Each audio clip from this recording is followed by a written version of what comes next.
Hi guys, and welcome to another Pan That Palette update. Woohoo! So we have finished another month of 2017, so let's take a look at my palettes. I am currently panning two palettes, the Tarte Be Matte-nificent palette, which I started panning last year. It is an all matte palette. And I'm also working on the Urban Decay Afterdark palette, which is an all shimmer palette. So let's go ahead and start with the Tarte palette, and I will go ahead and insert a photo of what this palette looked like last month. And here's what it looks like now. I have really been working on this kind of peachy shade this month. I'm really excited because I hit side pan. Woo-hoo. I have also been working on the cream shade next to it, and I was trying to hit side pan there, and I'm almost there. Not quite. I didn't quite make it. So this one made a lot of progress. Like I've said in some of my other videos, this peach shade is much more powdery. It's much less densely packed than a lot of the other colors, so I did expect it to go fairly quickly this month. And then I've also kind of been expanding the pan on the pink shade and this kind of taupey shade. I did not use the purple shade at all, and I think I maybe used this kind of mauve-y shade once or twice. And then I've been like totally rolling through this dark brown shade. This is the one that I use in my eyebrows. So I've also been working on this Urban Decay Afterdark palette, which is crazy reflective packaging. Beautiful. I need to clean it off because it gets lots of fingerprints on here, but love the packaging. So let me go ahead and post a photo of what this palette looked like last month. And here's what the palette looks like now. So last month I felt very frustrated with this palette because I had not hit pan on anything, and I never hit pan on an Urban Decay singles. These pans are the same size and they're the same diameter and also the same number of grams as an Urban Decay single, so I'm assuming the pan depth is also the same. Physics. But I was just really frustrated because I've been working really hard and I was just like, oh my gosh, these pans never end. They do have 1.4 grams of product in each pan, so it's kind of a lot more than say maybe like a Lorac Pro or even the chocolate bar palette have smaller pans. But I finally hit pan here on Backfire. I hit pan on that like a week after my update, which was great. And then after I hit pan on this shade, I started working on this kind of corally pink shade Scene. And so the look I've been wearing with that is the one that I'm wearing today. So I have Scene all over the lid. I have the kind of orangey tan shade from the Be Matte-nificent palette in the crease. I have the taupe shade as my transition shade, the cream shade as my highlight, and then I have Urban Decay's Free Love as a darker peach shade in the outer V.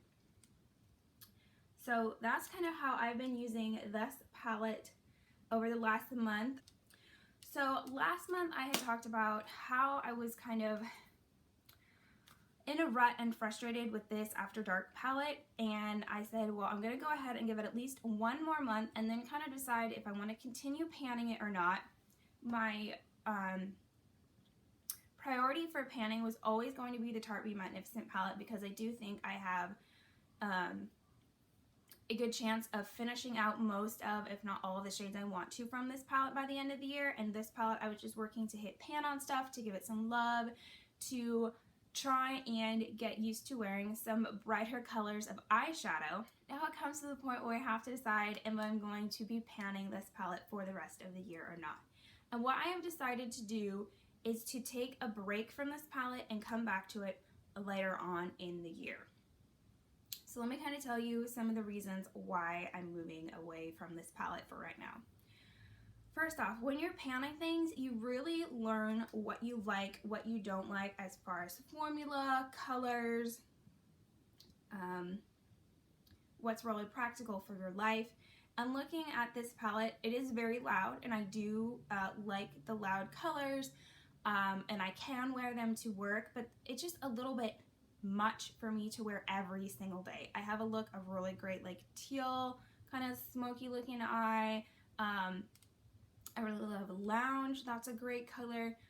But for me to wear, say, this fringe color and the look that I do every single day for a month, and it's gonna have to be at least 2 months to hit pan, I know now from Backfire, I can't, it's too much. I can't wear that every single day. I could wear it once a week, but not every day. It's just not me to do it every single day. So that's one of the things. And now knowing how long that it takes me to get to the bottom of the pan, I have a little bit more realistic idea of how much of this palette I think I could legitimately hit pan on by the end of the year. And I definitely could make some good progress. So that's one of the reasons that I wanted to take a break from this palette. The other reason is my spring capsule wardrobe. So I'm filming this today on April 1st. And so today is the day I'm going to be putting together my spring capsule wardrobe. And looking at this palette, there's not a whole lot that says spring to me. There's a lot of things that say winter, fall, even summer. This teal color would be great in summer. The gold and the brown would be great in summer for kind of like a bronzy gold look. So the colors that I see for spring are Druggy, the purple shade, and then Scene, the pink shade.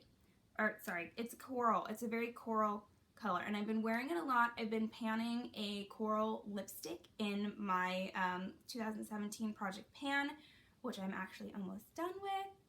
That lipstick, not the pan, not the project. And I do have a lot of corals that I could wear, but I'm actually saving that for my summer capsule wardrobe. My spring capsule wardrobe is going to feature white, black, navy, and pink. When I think white, black, navy, and pink, and I look at this palette, I do not really see anything that I can wear on a daily basis unless I want to do brown every day, which I don't. And this is a fairly dark brown. I'm not a big brown eyeshadow person because brown hair, brown eyes, brown smoky eye, like that's a lot of brown. So I'm warming up to wearing more brown looks, but one that's this dark is really just, again, too much for me to want to wear every single day. So my thoughts are, I have a great couple of colors I can come back to in the summer. Again, this peach shade to wear with my peach wardrobe in the summer, and this gold and the brown for when I'm a little bit more tan. I don't really get that tan, but more tan than now. And I have a lot of great shades to go in the winter and the fall capsule lounge. Definitely I can come back to that and probably hit pan on that in the fall. Again, working fringe back in during the summer and the fall and the winter on a like once a week maybe basis.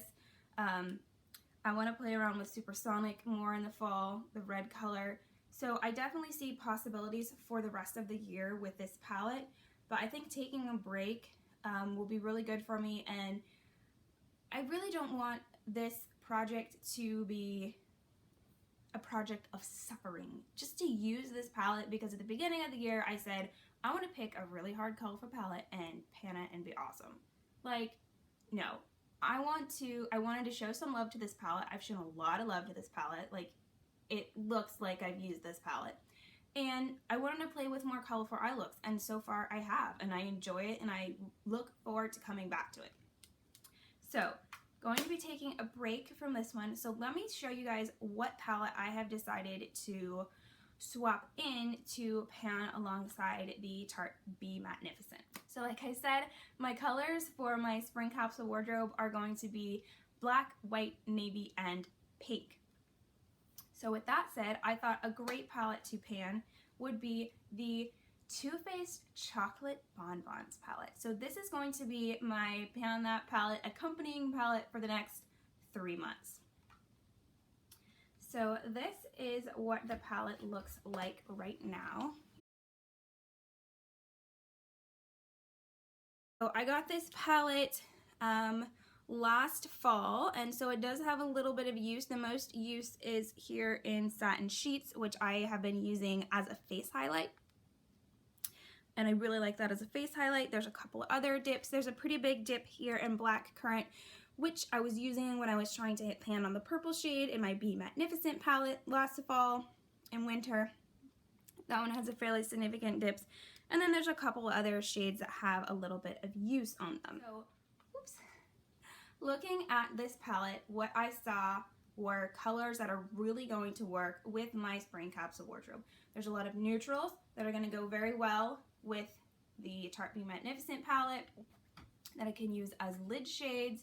I really like Cafe au Lait. I really love Sprinkles. Molasses Chip is really beautiful. And then I saw the pops of pink, which will be great for when I, again, still trying to push myself to do more colorful things. Colorful eyeshadow, pink eyeshadow to pull out pinks in my outfit. And then also this Earl Grey shade. I have really been wanting to play with this shade and I haven't yet. And I figure if I can wear fringe, I can wear Earl Grey. And I've also been into just some more natural looks lately. So this will also help me be able to do some natural and also still be able to do some pops of color. So that is what I'm going to be working on for the month of April and kind of rolling in through May and June. And then till next month, I will see you guys later.